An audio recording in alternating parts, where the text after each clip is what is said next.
West Bengal personal ল board একটা ব্রিগেডের সভা ডেকেছিল, সেই সভার সেনাবাহিনী ও রাজ্য সরকার অনুমোদন দেয়নি।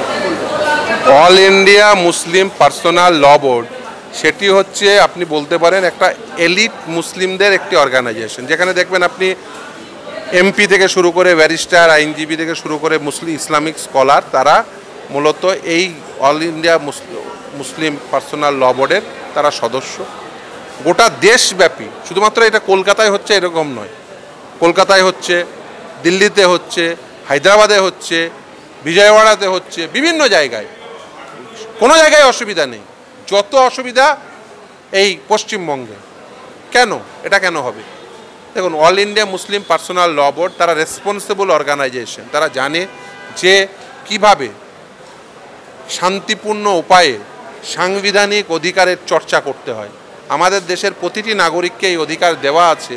গণতান্ত্রিক পদ্ধতিতে তারা চাইলে তাদের কণ্ঠ অনেক বেশি উচ্চারিত করতে পারেন, সহাবস্থান করে একসঙ্গে সমবেত হয়ে আন্দোলন সংগঠিত করতে পারেন।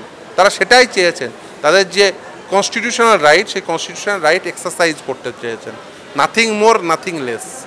দেখুন, ওয়াকআপ অ্যামেন্ডমেন্ট অ্যাক্ট চ্যালেঞ্জ করে সুপ্রিম কোর্টে মামলা বিচারাধীন। আগামী মাসের 5 তারিখে সেই মামলার পরবর্তী শুনানি। সেখানে নিশ্চিতভাবে এই রাজ্য থেকে একাধিকজন মামলা করেছে, আমি তাদের আইনজীবী হিসেবেও অ্যাপিয়ার করেছি।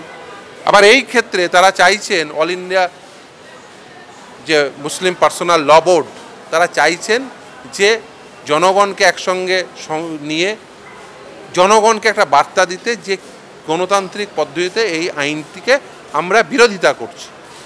কৃষক বিলের ক্ষেত্রে হয়েছে, একাধিক বিলের ক্ষেত্রে হয়েছে, একাধিক আইনের ক্ষেত্রে হয়েছে, এবং সেটাই স্বাভাবিক। এই অধিকার কেন সংবিধানে দেওয়া হয়েছে?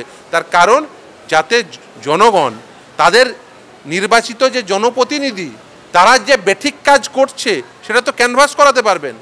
যদি সেই রাইটই যদি ইনফ্রিঞ্জ হয়ে যায়, সেই রাইটই যদি না দেওয়া হয়, তাহলে তো অটোক্রেটিক স্টেট তৈরি হবে।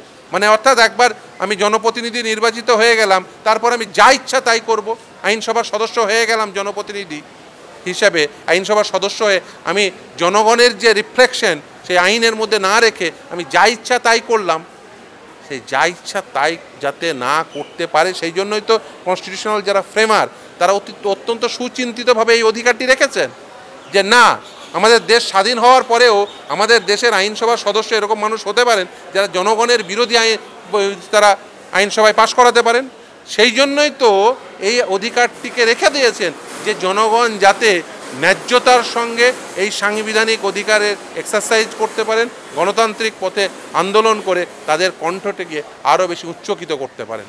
সেই জন্যই তো এই অধিকার আমি চাইব জনগণ তাদের এই জনগণের এই অধিকার যাতে সুরক্ষিত থাকে। আগামীকাল মামলাটি 1:15 মহামান্য বিচারপতি তীর্থঙ্কর ঘোষের আদালতে আছে, সেখানে আর্গুমেন্ট করব। নিশ্চিতভাবে আমরা চাইব যে যাতে কনস্টিটিউশনাল রাইটটা সেটা যাতে এক্সারসাইজ করা যায়। পশ্চিমবাংলার মানুষ যারা ওয়াকআপ মুখী হয়েছে, এই ব্রিগেড মুখে ছিল যে 26শে এপ্রিল তারা ব্রিগেডে আসবে, ওটা যে আজকে আগামীকাল মামলা আছে, আদালত যা বলবে সাংবিধানিক আদালত, আমরা সাংবিধানিক আদালতের দিকে চেয়ে থাকবো, সাংবিধানিক আদালতের সামনে আর্গুমেন্ট রাখবো, তারপরে আদালত যেভাবে বলবে সেভাবেই। দেখুন, we are law abiding citizen, being a law abiding citizen it's our duty যে যাতে প্রতিটি গণতান্ত্রিক অধিকার যেমন চর্চা করব, সেরকম যে আদালতের যে পেরিফেরি, সেই পেরিফেরিতে যখন এসছে আদালত যে নির্দেশ দেবেন সেই নির্দেশকেও পালন করব। আমরা তো সেই জন্যই ওয়াকআপ অ্যামেন্ডমেন্ট অ্যাক্টকে চ্যালেঞ্জ করে সুপ্রিম কোর্টের সামনে গেছি, চ্যালেঞ্জ করে সেখানে সুপ্রিম কোর্ট আমাদের কথার মধ্যে যে সারবত্তা রয়েছে সেটা বুঝেই তো সুপ্রিম কোর্ট নেসেসারি ডাইরেকশন দিয়েছেন। সেই জন্যই তো ওয়াকআপ বাই ইউজার নিয়ে ডাইরেকশন দিয়েছেন। সেই জন্যই তো বাধ্য হয়েছে সর্বোচ্চ ন্যায়ালয়ের সামনে এই মোদী সরকার তার ফেলা থুতু চাঁটতে, যে বলেছেন না, আমরা এখনও কোনো ওয়াকআপ বোর্ড বা ওয়াকআপ কাউন্সিল তৈরি করছি না। ফলে নিজের বুঝতে পেরেছেন যে কোর্টের কন্টেনশনটা কি, ফলে নিজের ফেলা থুতু চেটেছেন।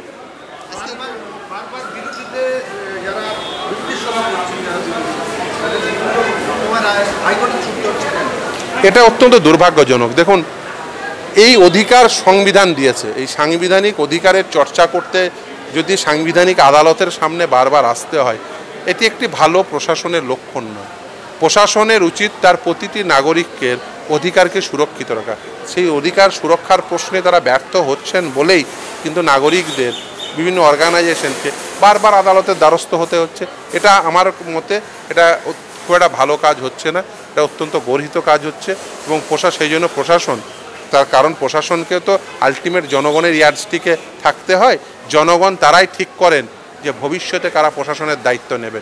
ফলে যদি প্রশাসন এইভাবে আনপপুলার হয়ে যায়, জনগণের অধিকারকে যদি এইভাবে বারবার খর্ব করে, তাহলে কিন্তু এই প্রশাসন আনপপুলার হলে ভবিষ্যতে তাদের হাতে এই প্রশাসনিক দায়িত্ব তাদের হাতে থাকবে না। বিভিন্ন পশ্চিমবাংলা দেখছি বিভিন্ন জায়গায় ওয়াকআপ নিয়ে যারা আন্দোলন করছে তাদের শাসক দলের তাদের বাধা দিচ্ছে না, কিন্তু যারা বিরোধীরা সেই অবভিয়াসলি এটাই সেই জন্যই তো বলছি যে প্রশাসন তারা আনপপুলার হচ্ছেন।